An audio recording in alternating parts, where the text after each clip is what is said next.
Jóvenes, saludos, un cordial y fraternal saludo para todos los estudiantes que sintonizan esta videoclase.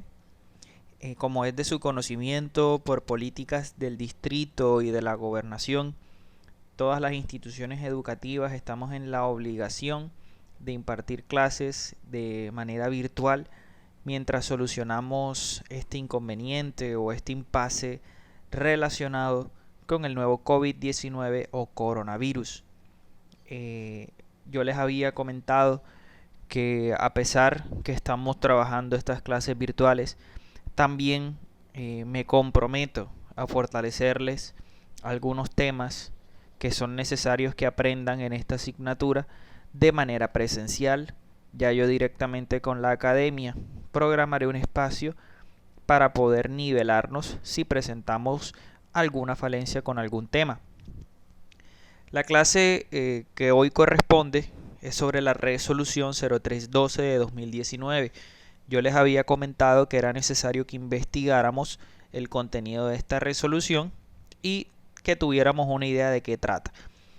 Esta resolución nos plantea los estándares mínimos que deben cumplir las organizaciones con respecto al sistema de salud y seguridad en el trabajo que se maneja en la organización o en la empresa. Toda empresa está en la obligación de implementar esta resolución y para ello se establecen unas directrices o políticas que se deben por requerimiento implementar en las empresas. Actualmente muchas empresas están realizando la fase de implementación, organizando el sistema y lo hacen con esta resolución porque va a ser auditada en alguna fecha del año o revisada, y las empresas que no tengan implementada esta resolución incurrirán en multas o sanciones. Así que vamos a iniciar a mirar cuáles son los principales componentes que nos exige esta resolución 0312 de 2019. Para socializarlo me apoyaré en un material de Colmena, aseguradora de riesgos laborales, donde está planteado de manera dinámica el contenido de la resolución y analizamos los aspectos más críticos e importantes. Por la cual se definen los estándares mínimos del sistema de gestión de la seguridad y salud en el trabajo, o estándares mínimos. Quiere decir que toda empresa mínimamente tiene que cumplir los estándares aquí planteados. Esta resolución deroga la resolución 1111 de 2017, que era pues la versión anterior. Los estándares mínimos del SGSCT son un componente del sistema de garantía de calidad del Sistema General de Riesgos Laborales, de conformidad con el artículo 22474 del decreto 1072 de 2015.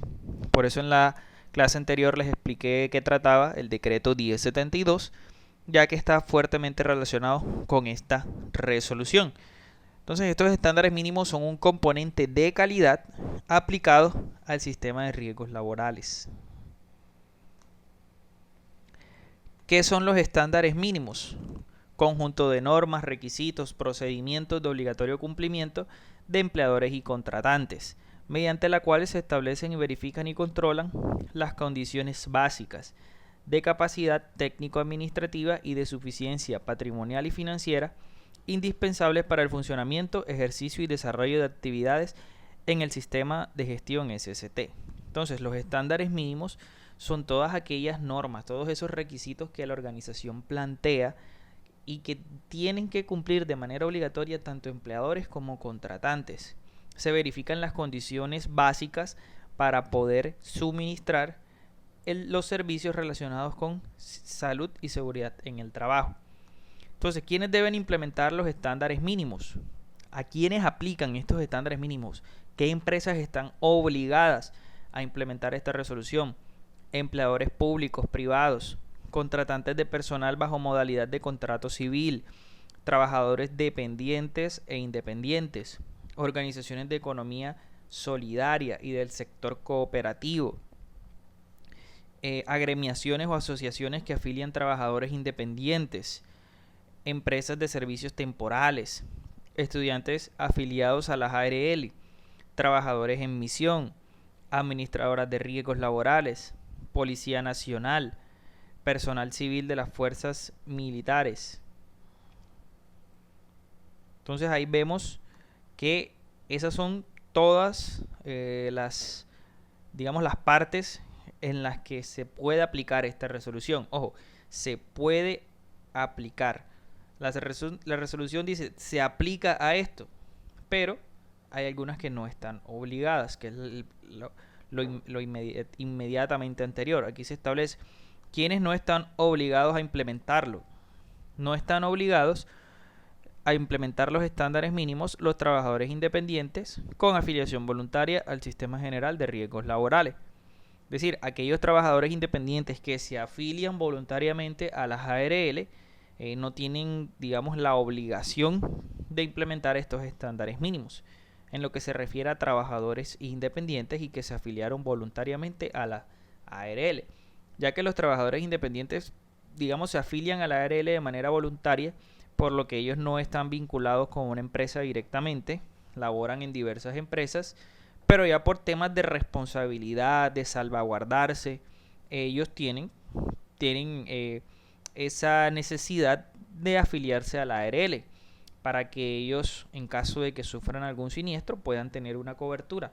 Y como ellos se desplazan en diferentes organizaciones, diferentes empresas, esto lo vemos en las personas que son capacitadores, implementadores y prestan sus servicios a diferentes entidades. ¿Cómo se han clasificado los estándares mínimos? De acuerdo al número de trabajadores y la clasificación del riesgo en el Sistema General de Riesgos Laborales. 1, 2, 3, 4 o 5. Quiere decir que hay 5 clasificaciones de riesgo o 5 escalas. Y de acuerdo a la magnitud del riesgo, se clasifican los estándares mínimos. Obviamente, entre el riesgo sea más alto, mayor va a ser la exigencia. De igual forma, por un número de trabajadores. Asimismo, entre mayor cantidad de trabajadores existan, mayor va a ser la exigencia.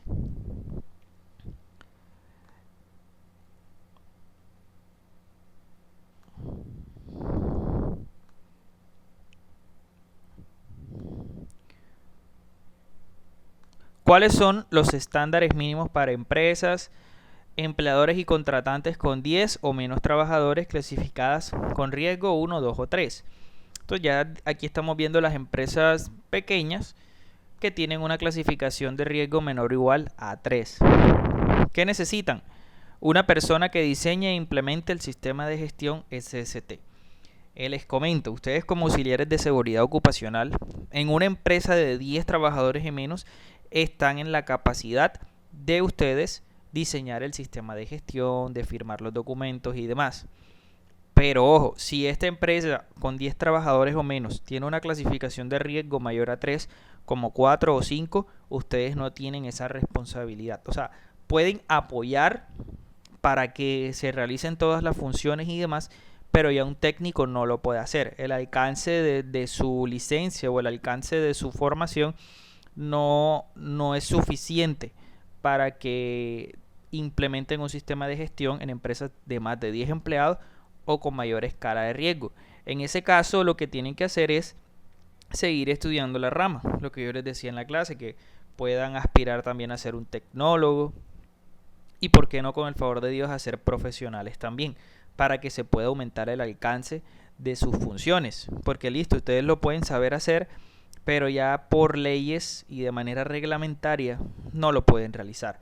Únicamente están capacitados para hacer esto en las empresas de 10 trabajadores con clases de riesgo 1, 2 o 3 con el título de técnico por competencias laborales en seguridad ocupacional. Entonces, ¿cuáles son los estándares mínimos?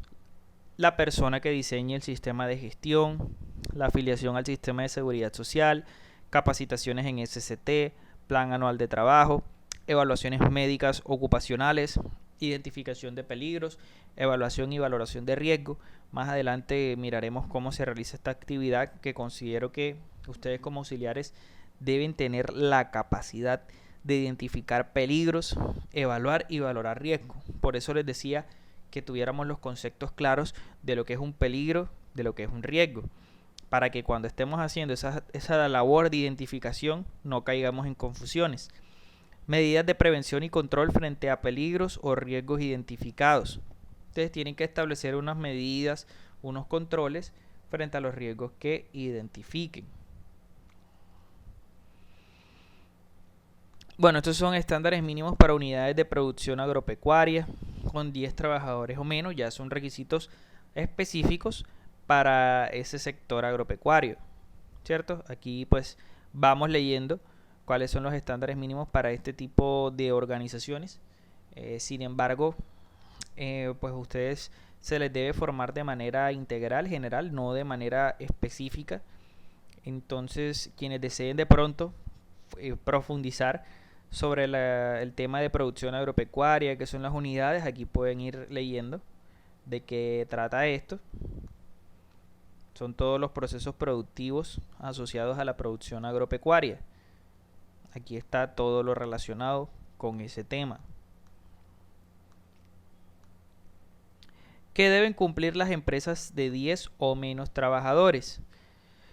Y unidades de producción agropecuaria, o sea, tanto aquí hacen la salvedad de la producción agropecuaria y de empresas en general. Clasificadas en riesgo 4 y 5, como les decía, en riesgo 4 y 5 ya ustedes no pueden, ser los responsables directos de empresas que tengan esta escala de riesgo. Únicamente podrían apoyar a la persona que tenga la licencia específica para poder apoyar en estas clasificaciones de riesgo, pero ustedes directamente con la formación actual no la podrían hacer. Deberán cumplir con estándares mínimos aplicables a empresas con más de 50 trabajadores, señalados en el capítulo 3 de la resolución. En la pregunta 10 ampliamos esta información. Entonces ya aquí me hablan de los estándares mínimos, son mucho mayores. Aquí anteriormente vimos los estándares mínimos para empresas de 10 empleados. Aquí lo vamos a ver de 11 a 50. Entonces cuando son más de 50 trabajadores, miren todo lo que hay que tener. Ya son más requisitos. Es mucha mayor la exigencia. La exigencia aumenta. Primero, asignación de una persona que diseñe el sistema de gestión, la asignación de recursos, afiliación al sistema de seguridad social, conformación y funcionamiento del COPAS, que vamos a hacer ahora una actividad relacionada con eso, conformación y funcionamiento del Comité de Convivencia Laboral o COCOL, programa de capacitaciones, la política de salud y seguridad en el trabajo, el plan anual de trabajo, archivo y retención documental, todo lo que tiene que ver con el archivo de los documentos, descripción sociodemográfica y diagnóstico de condiciones de salud, que ya es describir cuál es la parte social de los empleados, dónde viven, cómo se encuentran las condiciones en sus viviendas, diagnóstico de condiciones de salud, hay que verificar que estén bien de salud, actividades de medicina del trabajo, prevención y promoción de la salud. Muchas empresas hacen estas actividades de semana de la salud, donde hay actividades recreativas, médicas, evaluaciones médicas ocupacionales, indispensable que se hagan todas las evaluaciones médicas de acuerdo al profesiograma, restricciones y recomendaciones médicas laborales, reporte de accidentes de trabajo y enfermedades laborales, tienen que reportar accidentes y enfermedades laborales, investigación de incidentes, accidentes de trabajo y enfermedades, cuando sean diagnosticadas como laborales. Entonces, esto es importante. Muchas veces los empleados adquieren alguna enfermedad de base y esa enfermedad de base no está relacionada con la labor que realice. Que las enfermedades de base están más asociadas a los estilos de vida y los hábitos que las personas tengan, como diabetes, hipertensión, en muchas ocasiones también es de manera hereditaria. Pero esas enfermedades no son laborales, son enfermedades de base que se adquieren ya, como les digo, de manera hereditaria o por malos hábitos o malos estilos de vida. Por eso la importancia de realizar ejercicio, de comer bien y todo esto de estilos de vida saludables. Nosotros miraremos también más detalladamente cómo se investigan incidentes y accidentes de trabajo. Las enfermedades también hay que investigarlas, que ya eso trae consigo una serie de evidencias que deben ser estudiadas, porque para que catalogue como enfermedad laboral se tiene que mirar las condiciones del trabajo que la persona desempeñaba, si estaba expuesta a muchos riesgos, si había muchas características en el entorno que los afectaban. Identificación de peligros y riesgos, como les digo, actividad indispensable en ustedes como auxiliares, mantenimiento periódico de instalaciones, equipos, máquinas, entrega de los elementos de protección personal, capacitación en uso adecuado de los EPP, plan de prevención, preparación y respuesta ante emergencias.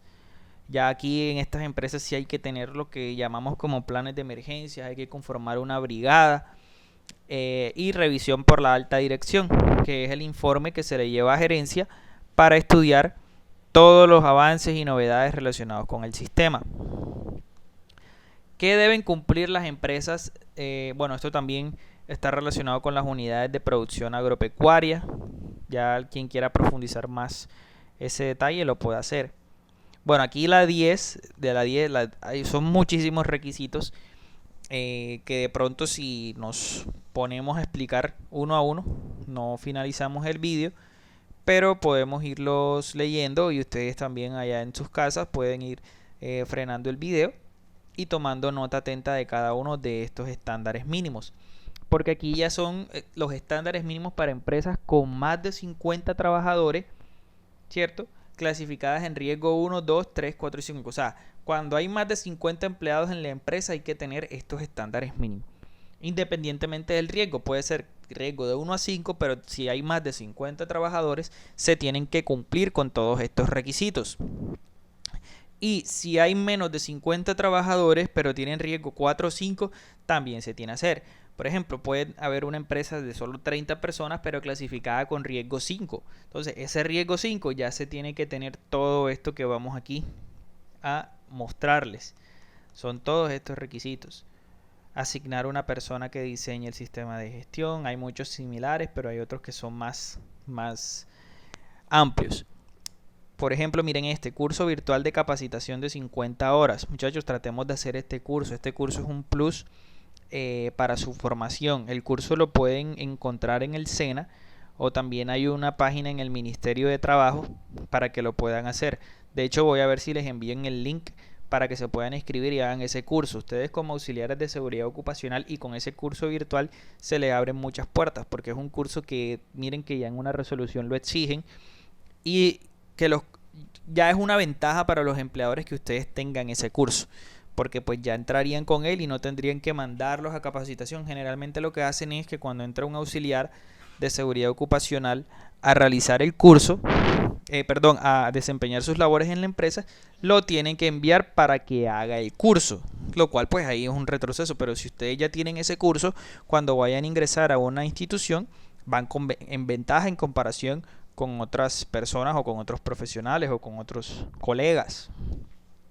Entonces aquí vamos leyendo todos los requisitos. Muchos son similares, ¿cierto?, con los demás, pero aquí vemos cuestiones diferentes. Por ejemplo, ¿qué podemos ver aquí diferente? El tema de la matriz legal, que hay que tener una matriz con todos los requisitos legales que se tienen que cumplir. Ya tiene que hacerse una evaluación del sistema de gestión. Miren, evaluación y selección de proveedores y contratistas. Indispensable. El mismo decreto 1072 nos exige que tengamos unos criterios de evaluación para todo lo que sea proveedor y contratista. Hay muchos proveedores, o sea, son servicios externos o lo que conocemos como outsourcing, que manejan riesgo alto. Y ellos llegan a la empresa a realizar las funciones y no se tiene en cuenta que ellos tengan su ARL, que tengan sus GPP completos. Entonces, por eso es importante evaluarlos, porque de acuerdo con esas evaluaciones técnicas se determina si el proveedor está cumpliendo con los requisitos mínimos para poder ejercer sus funciones dentro de la empresa. Descripción de eso ya perfiles de cargos. Aquí hay que hacer unos perfiles de cargos, tienen que tener unas historias clínicas. Son bastantes requisitos que se tienen que cumplir. Aquí ya está lo que hablábamos de los indicadores. Todo esto son indicadores, quiere decir que ya los indicadores tienen que manejarse, ¿cierto? Ya empezamos a ver los indicadores a partir de las empresas que tienen más de 50 trabajadores clasificadas en cualquier riesgo, o que tengan menos de 50 pero que sean riesgo 4 y 5. Entonces ya hay que tener, se empiezan a ver los indicadores: frecuencia de accidentabilidad, severidad de accidentabilidad, proporción de accidentes de trabajo mortales. Todos estos son los indicadores mínimos que debe tener el sistema: prevalencia de enfermedad laboral, incidencia de enfermedad laboral y ausentismo por causa médica. Son esos 6 mínimos, pero el sistema puede tener mucho más. Como les digo, son requisitos mínimos. Ya miraremos cómo se miden estos indicadores con mayor profundidad. Miren, ahí está la metodología para identificar peligros. Son muchos, entonces ahí los podemos ir leyendo. Los podemos ir leyendo de acuerdo al avance del vídeo. Qué pena. Regresamos. Son 60 requisitos. Entonces ya ahí los vamos leyendo detenidamente en nuestras casas. Esta resolución está también, esta plantilla para explicar la resolución la pueden encontrar fácilmente por internet. Resolución 0312 de 2019 de Colmena ARL. Y me parece que está muy bien explicada. Ahí vamos observando. Igual forma, muchachos, ustedes pueden ser apoyo en muchas actividades que plantea la resolución que son de obligatorio cumplimiento. Por ejemplo, entrega de los EPP, que ustedes tengan control de eso, de la dotación que se le da al personal, que los capaciten cómo se usa adecuadamente. Muchas veces el personal se le dan los EPP y no tienen ni idea de cómo usarlos correctamente. Entonces ahí ustedes también son muy útiles explicándoles cómo se deben usar bien los elementos de protección personal, brigadas de emergencia, auditoría, identificar sustancias catalogadas como carcinógenas.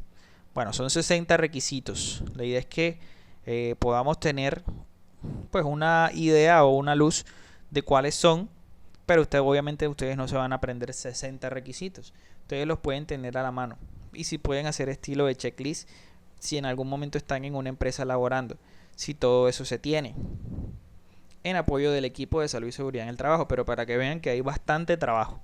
Lo bueno de lo que están estudiando es que hay camello. Muchas veces uno estudia algo y piensa, no, pero entonces, ¿en qué voy a trabajar? Miren, tienen 60 requisitos. Si trabajan en una empresa de más de 50 trabajadores, que es lo más seguro, realmente empresas de menos de 50 personas ya no se ven mucho. Y que tengan el interés de aplicar esto, ¿no? Porque de pronto uno las ve, pero no le prestan mucha atención a esta parte. En cambio, las de 50 trabajadores o más sí van a tener que aplicar todo esto. Y qué ventaja que ustedes puedan apoyar en todo esto. Miren muchachos, lo que hay es trabajo. Entonces van a apoyar bastante en estas actividades. Por ejemplo, inspecciones a instalaciones, maquinarias o equipos. Ya es que ustedes hagan unas inspecciones locativas, van a tener que ir a los diferentes puestos de trabajo con un checklist a evaluar que las condiciones de trabajo estén de manera correcta, que no hayan de pronto fisuras o grietas en las paredes, que no haya mucho sucio alrededor de los puestos de trabajo, etc. Entonces, muchachos, esto es todo. Si tienen de pronto duda de alguno de estos requisitos y quieren preguntarme, profe, ¿yo cómo hago esto? ¿O cómo mide esto? Ya saben que ahí está mi WhatsApp y mi correo electrónico para que me pregunten cómo se hace. Pero, como les digo, ponerme a explicar cada uno de los requisitos por acá sería muy, muy desgastante. Pero yo les quedo atento si tienen duda de cómo se hace alguno de estos requisitos. Algunos de pronto se ven claramente cómo se hace. Todo este tema de plan de emergencias se hace con apoyo de las ARL y también con apoyo de los bomberos, que son el ente capacitado para el manejo de las emergencias. Ok, listo, sigamos. ¿Quiénes son los responsables de diseñar el sistema? Entonces miren, aquí les queda este cuadrito donde están los responsables de diseño del sistema. Como les dije anteriormente, con 10 o menos trabajadores técnicos en SCT, ya ustedes pueden hacerlo. Con 10 trabajadores. Y ojo, que tenga riesgo 1, 2 o 3. Si tiene riesgo 1, 2 o 3 y tiene menos de 10 trabajadores, aplican los técnicos. ¿Qué empresas hay así? Como ferreterías, como... ¿qué más? A ver... como las carpinterías, ¿cierto? Miren que en todos, de manera curiosa, en todos piden que tengan el curso de capacitación virtual de 50 horas. Por eso desde ya les digo, aprovechando la cuarentena, hagan ese curso, es gratuito. Es gratuito a través de una página que les voy a enviar y también a través del SENA. Estén pendientes en el SENA para cuando lo abran. También voy a ver si les envío el link del SENA para que se inscriban a ese curso, porque es que ya eso es una ventaja, muchachos. Que ustedes salgan como auxiliares y con ese curso de 50 horas donde se explican cosas muy detalladas del sistema, eso es muy muy bueno. Bueno, de 11 a 50 trabajadores, tecnólogos con licencia vigente. Ya cuando es riesgo 4 o 5, como les digo, riesgo 4 o 5 o con 50 trabajadores o menos, o con más de 50 trabajadores, ya tienen que ser profesionales. Profesionales con posgrado en SCT, o también ya está la carrera solo de SCT profesional, la hay en la Universidad del Magdalena, y también de manera virtual se ve mucho esta carrera profesional. Ya son personas que están facultadas para asesorar, capacitar, ejecutar o diseñar el sistema de gestión en cualquier empresa, sin importar la clase de riesgo, número de trabajadores o actividad económica. Quiere decir que ya un profesional en SCT con el título S puede trabajar en cualquier empresa, de cualquier riesgo, con cualquier número de empleados. Entonces eso también es una invitación, tengan esa visión, ¿no? De que algún día puedan lograr digamos ese sueño de que sean profesionales en SCT y que no tengan ningún tipo de restricción para laborar en ninguna empresa. Como ven, hay bastante trabajo y sería muy muy bueno que ustedes tengan esa capacidad de dirigir ya sistemas. Bueno, aquí no, Colmena creo que tiene de pronto convenios con empresas de unidades de producción agropecuaria, y de pronto ahí por eso hace bastante énfasis en ese tipo de empresas, en esta cartilla. Entonces son todas las funciones que tiene ahí Colmena, o las obligaciones con ellos. Quienes quieran de pronto profundizar en las unidades de producción agropecuaria, ahí está todo esto.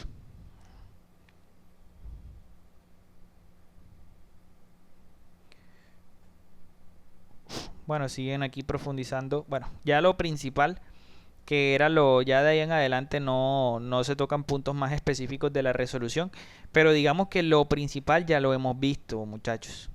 Lo principal, cuáles son los requisitos que se tienen que cumplir en las organizaciones para poder cumplir con esta resolución. Como lo ven, cuando aumenta el número de empleados y cuando aumenta la clasificación del riesgo, es mucho más complicado cumplir con todos ellos.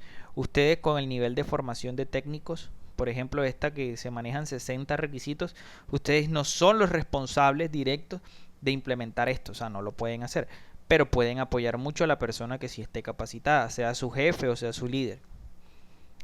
Donde ustedes tienen que hacer más énfasis de esta resolución ahora mismo es en lo primero que vimos, o digamos esos estándares mínimos.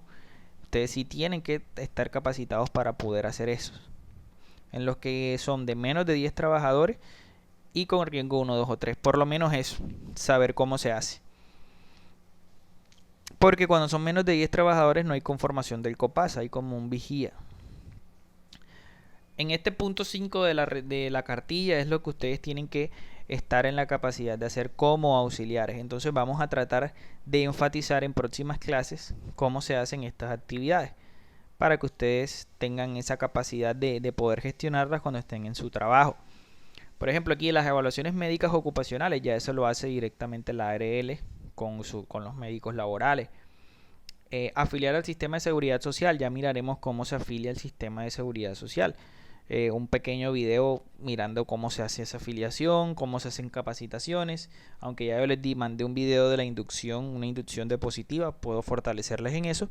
Y un plan anual de trabajo. Buscaremos unos modelitos de planes anuales de trabajo para que ustedes los tengan en sus computadores o en su base de datos. Y ya este tema, que como les digo es más fundamental, los dos últimos ítems: identificar peligros, evaluar y valorar riesgos, y medidas de prevención y control frente a peligros y riesgos identificados. Esos dos puntos son muy importantes en su formación y daremos ya una clase más específica de esto. Por el momento les quería socializar la resolución. Entonces aprovecho de una vez para mostrarles la actividad de desempeño que quiero que realicen. Entonces se las voy aquí a colocar de manera amplia. La clase que tenía programada para mostrarle esto. Listo. En sus grupos de trabajo tienen que hacer las siguientes actividades: elegir una empresa y describir su actividad económica, diseñarle la política de SCT, simular la conformación de un COPAS. Entonces, en la conformación del COPAS, como ya en una clase, en la clase del decreto 1072 les expliqué lo que era un COPAS y lo que hacía, tienen que detallar lo siguiente: quiénes son los miembros pueden ser los mismos de su grupo de trabajo, las funciones que van a cumplir, las actividades que van a desarrollar, y me van a analizar un caso de la organización que haya requerido la intervención del COPAS. Cualquier caso en cualquiera de las condiciones mínimas que se han establecido. Si fue un accidente laboral, cómo se hicieron análisis de ese accidente laboral, si de pronto vieron que tenían que hacer actividades de promoción y prevención porque los empleados están muy gordos, no sé, o están presentando problemas de hipertensión y demás. Entonces ya, ustedes eligen ese caso y me lo describen bien. Simular la conformación de un comité de convivencia laboral y detallan lo siguiente: lo mismo, pero ya un caso donde se haya requerido la intervención del comité, y me van a identificar los principales riesgos que la empresa posee. Es decir, ustedes me van a elegir una empresa, me van a describir su actividad económica y me van a decir cuáles son los riesgos principales que esa empresa posee, además de los demás puntos, para que vayamos adentrándonos a ese tema de gestión de riesgos. Esta es la actividad, me la tienen que entregar para la próxima clase, que sería el próximo sábado. Aquí, bueno, esta fue una actividad que hice en clase, tiempo de duración, la idea era que lo hiciéramos en 1 hora, pero ya por temas de virtualidad y demás, obviamente el tiempo tiene que aumentar y la fecha de entrega también. Así que quedo atento al envío de esto, que sea en un trabajo en Word, bien organizadito, con su hoja de presentación, y me describen bien la empresa a la cual le van a hacer esta simulación o esta actividad. Pueden escoger una que existe, una que no existe, no hay restricciones de ese tipo. Pueden apoyarse en alguna, la que ustedes quieran, pero la idea es que miremos de manera detallada la parte de los riesgos. Si yo elegí, por ejemplo, Coca-Cola, voy a ver el área de producción. Entonces, Coca-Cola, ¿cuáles serían los riesgos a los que están expuestos los empleados del área productiva de Coca-Cola? Por ahora solo menciónenmelo. No hay que hacer como toda la matriz de riesgos, que ya veremos en una próxima ocasión cómo se hace esa actividad, la gestión de los riesgos. Y eso sería la clase por el momento. Espero hayan aprendido. Cualquier duda, cualquier inquietud que tengan, quedo atento para resolverla.